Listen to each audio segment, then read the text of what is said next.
না আমি তো তোমার ওই যে বাসায় ছিলাম, উত্তর বাসায় ছিলাম। আজকে খালি বেরিয়ে আসছি যে চিন্তা করলাম যে ডাকাতি যেহেতু হচ্ছে, তোরা ডাকাতিও সিলাই গিয়ে আমরা একটা বিয়ে মারলো, শর্ট করলো, বুঝলে না? এখন তো কোনো ইয়ে নাই, এখন হলো সব ইয়ে হয়ে গেছে টাকা।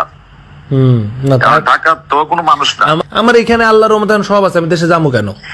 পরে আমার কাছে আপনি সব জানেন, হারুনের সব জানেন, এইগুলো এসে আমাদেরকে বলতে হবে। আমি কইছি ভাই শুনেন, আপনাকে এত চুলকানি থাকলে আপনারা খুঁজে বাইর করেন, আমার এত আমি এর কিছুই জানি না। না আপনি এর লগে ঘুরছেন, আপনি এখন পোল্ট্রি মারতে কেন? আপনারা তো এ শেষ করে দিছে, তাহলে আপনি কেন এগুলা ইয়ে করতেছেন?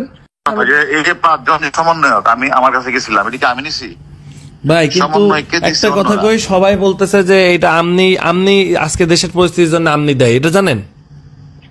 এই যে এই সমন্বয়ক গুলার রাত ধরলে নাকি এত গ্যাঞ্জাম হইতো না, এটা আওয়ামী লীগের লোকজন বলতো। সমন্বয়কে আমি এই কথাটা ক্লিয়ার করি, এই সমন্বয়কে তো হারুন ধরে নাই, সমন্বয়কে ঊর্ধ্বতন কর্তৃপক্ষের নির্দেশে হারুনের কাছে হস্তান্তর করা হয়েছে। এটা তুমি লেখো এতে, এটা সমন্বয়কে যে আমনের জন্য এই দেশের অবস্থা দেয়।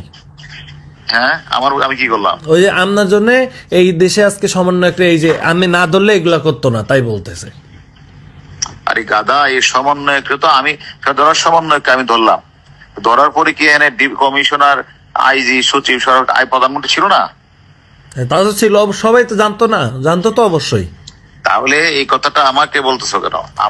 আমি বলতেছি, না, তুমি গ্যারান্টি লিখে দিও এই সমন্বয়কে, মানে স্বরাষ্ট্রমন্ত্রী, লেখা এগুলি স্বরাষ্ট্রমন্ত্রী, সচিব, আইজি, এসবি চিফ সহ অন্যান্যরা, এবার লিখে দিও অন্যান্যরা সম্মিলিত সিদ্ধান্ত ক্রমে তাদেরকে ডিবির কাছে হস্তান্তর করা হয়েছে সেফটির জন্য।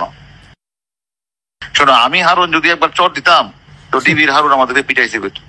আমি এদের সাথে ভালো ব্যবহার করছি, ওদের বাপ মাকে ডাইকে না আমার লোক ভাত খাওয়াইছি, ওদের না ভাত খাওয়াইছি, ওদের বাপ মাকে ভাত খাওয়াইছি।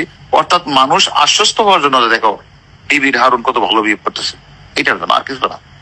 আমার উদ্দেশ্য তো এটা ছিল, যে আদেশটা দিছে আদেশটা পালন করছে। এবং কখনো কি 5 জন একবার বলছে, বলো না যে গায়ে হাত দিছে, এটা বলে মারছে, কখনো কি নুরু বলছে হারুন মারছে? প্রশ্নই আসে না। তুমি তো আমার চিনো। কয় কি যে হ্যাঁ আমার টাকা মারছে, আমি এখন এটা লই হেরে আমি এখন ধরবো। আমি যে আপনি ধরেন, যান, অসুবিধা নেই। টাকা আমি তার তো দাল্লা বাবা দেখা হয়েছে, কইছি আপনি ধরেন পারলে যান। টাকা নিলে তবে তোমার দিয়ে তাই তোমার কাছে দিছে, তাই না?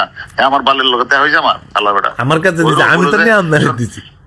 সেটা তো অন্য বিষয়ের কথা, ওর লোক আমার কোনো কথা হয়েছে না, ওর সাথে কথা।